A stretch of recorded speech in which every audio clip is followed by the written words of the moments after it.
Pour comprendre ce que les évangiles nous rapportent de l'activité de Jésus et de l'énorme audience qu'il rencontra à un certain moment auprès des foules, il faut se représenter la situation de la Palestine à l'époque de la naissance du Christ. Depuis 63 avant Jésus-Christ, la Palestine faisait partie de l'Empire romain et des garnisons romaines stationnées dans le pays. Bien que les grands prêtres et le Sanhédrin de Jérusalem, les plus hautes autorités religieuses et civiles juives, fussent toujours en fonction, la dépendance effective de Rome, la présence de païens sur la Terre sainte, représentée par les troupes d'occupation, la pénétration de la culture hellénistique, et donc païenne, constituait une pierre d'achoppement, un scandale pour les convictions religieuses et patriotiques d'un grand nombre de juifs. Les Sadducéens, un groupe formé de juifs aisés qui occupaient pratiquement tous les postes importants, cherchaient, par politique, à s'accommoder de la situation. Cela explique que, par crainte de la puissance occupante, ils aient poursuivi Jésus comme séditieux. Au contraire, les pharisiens, second groupe important du judaïsme, s'opposaient à toute tentative d'accommodement.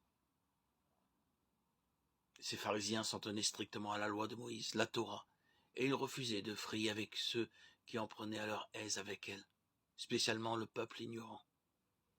Cette attitude leur a valu le nom de pharisiens, mot qui signifie séparé, parouche, en termes hébraïques, du fait qu'ils observaient scrupuleusement la loi, non seulement dans leur vie privée, mais dans leur comportement public, et qu'ils n'admettaient aucun compromis.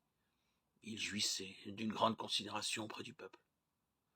De leur rang sortaient la plupart des scribes, en sorte que leur influence était également très grande au sein du Sanhédrin.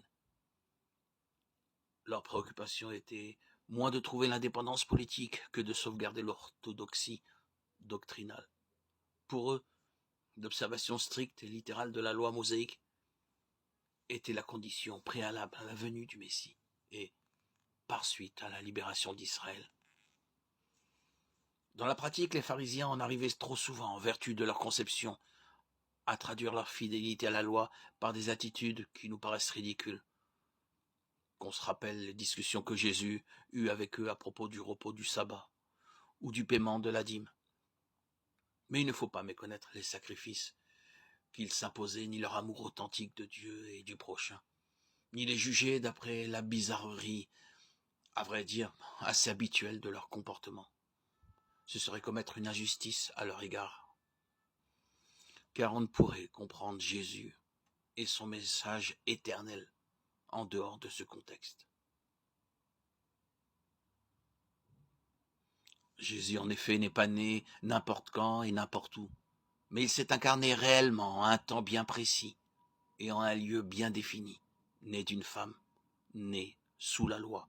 Galates 4.